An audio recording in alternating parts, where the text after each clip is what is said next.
बेलवरिया का फरमाइश बा। अब भैया बेलवरिया में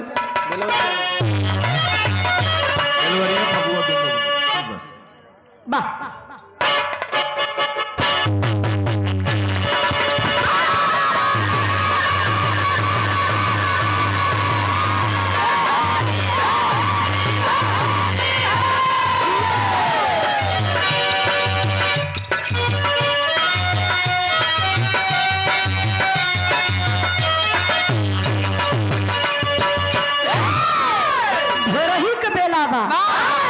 भोरही के बेला में एक भक्ति से भरी बेलवरिया बा। कहना बता अरे सजी शिव की बारात, सजी शिव की बारात मस्त मगन बम भोला,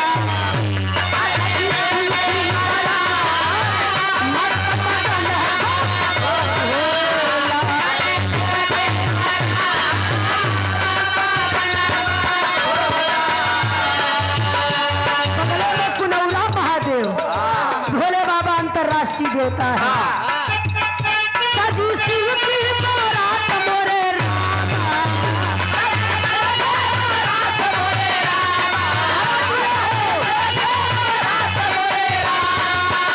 सजी शिव की बारात मोरे रामा, शिव की बारात मस्त मगन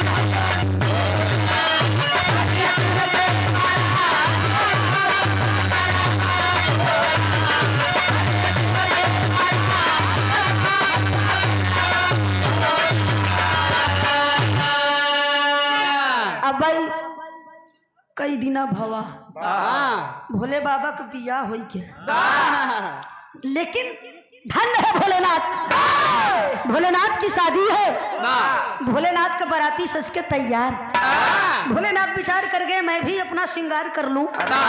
भोलेनाथ श्रृंगार करना शुरू कर दिए। कैसे मास्टर?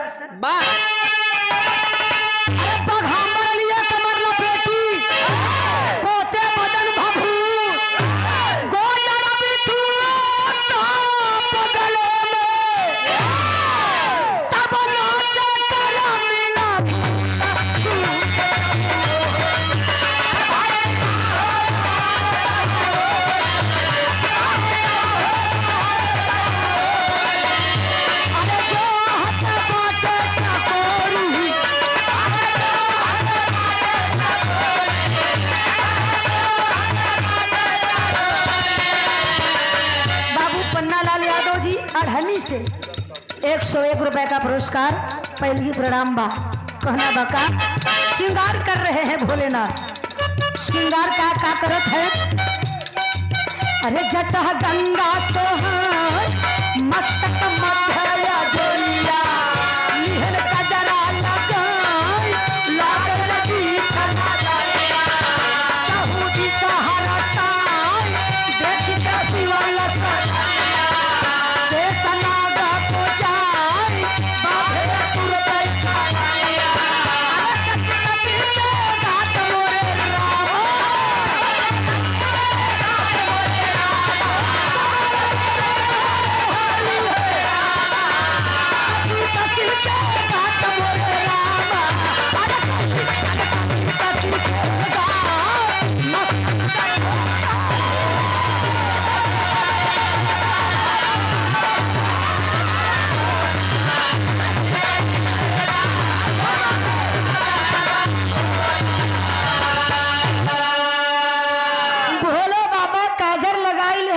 नजर न लगी जा। बाघांबर पहन लिए, शरीर सजा लिए, कमर पर नजर गई, कमर सोना सोना लगा।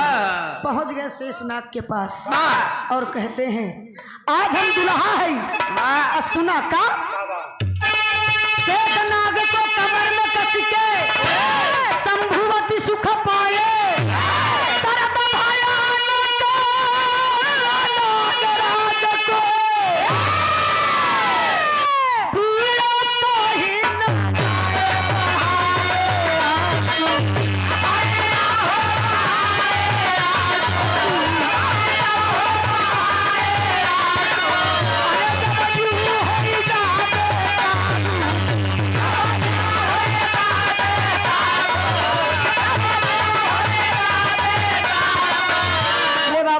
शेषनाग से बोले एक रात के लिए हमारे कमर में आ जाता है, जैसे आजकल बेल्ट चलत है।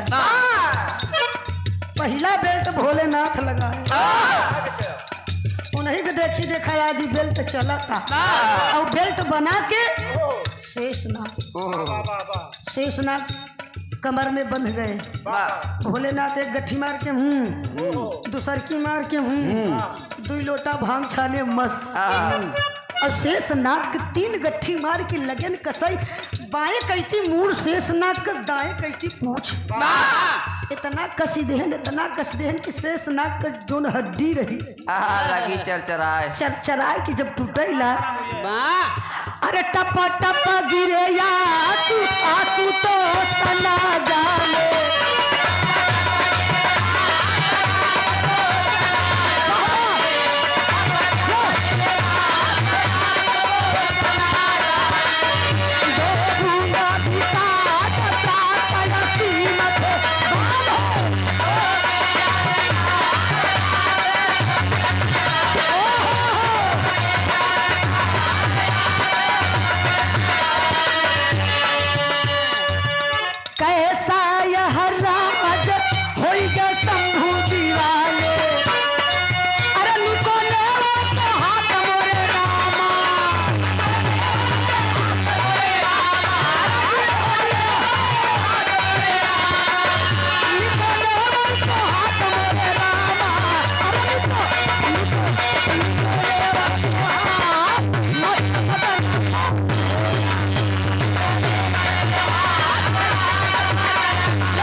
शेषनाग की हड्डी टूटी, शेषनाग को दर्द हो गया और जब दर्द हुआ भोलेनाथ को नहीं पता है, वो तो मस्त है शादी की खुशी में भाग में। लेकिन बाबूजी शेषनाग को जब दर्द हुआ तो शेषनाग के दोनों आंखों से एक एक बूंद आंसू गिरा और दोनों बूंद आंसुओं से देखिए एक नई अनमोल चीज की उत्पत्ति हो रही है। ये हमारे गार्जियन बाबू गिरजा शंकर यादव जी 101 रुपया पुरस्कार पहले की प्रणाम बा। गौर करिएगा, इंपॉर्टेंट लाइन यहीं पर है।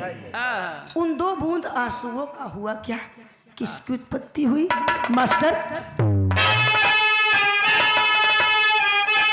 अमित शेष नयन से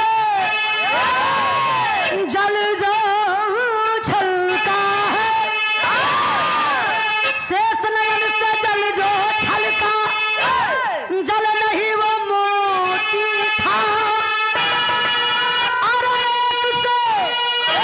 एक से सती सुलोचना जननी, तब एक से सुनैना तू जगबन के।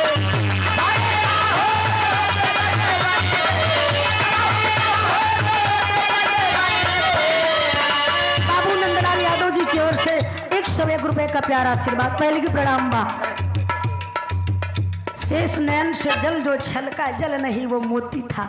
एक से सती सुलोचना जन्मी, एक से सुनैना ज्योति। पहले बूंद से सुलोचना जी का जन्म हुआ, दूसरे आंसू से, दूसरे बूंद से, दूसरी आंख के आंसू से सुखवंती का जन्म हुआ। सुखवंती के कोख से सुनैना का जन्म हुआ। कैसा भैया?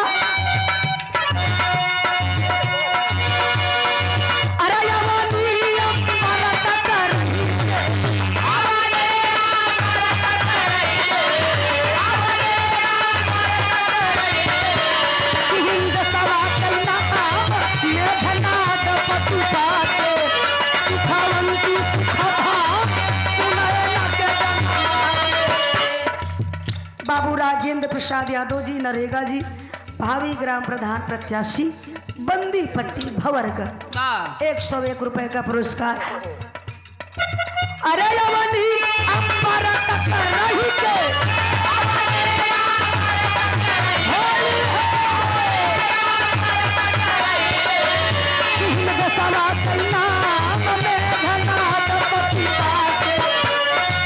ये हमारे गुरु जी भोला चाचा जी के साहब बाबू रामनाथ यादव जी 100 रुपया का प्यारा आशीर्वाद।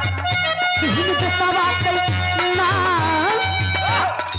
मेघनाद पति पाते सुखवंती सुखधाम सुनैना के जन्माते भारत अभिमान धरती धर्म जगाते सुबह और शाम नीरज मुदिता शिलोचना का बियाह रावण के बेटा से और सुनैना जी राजा जनक। आखिरी लाइन में कहना बा लिखी डालो भुआल मोरे रामा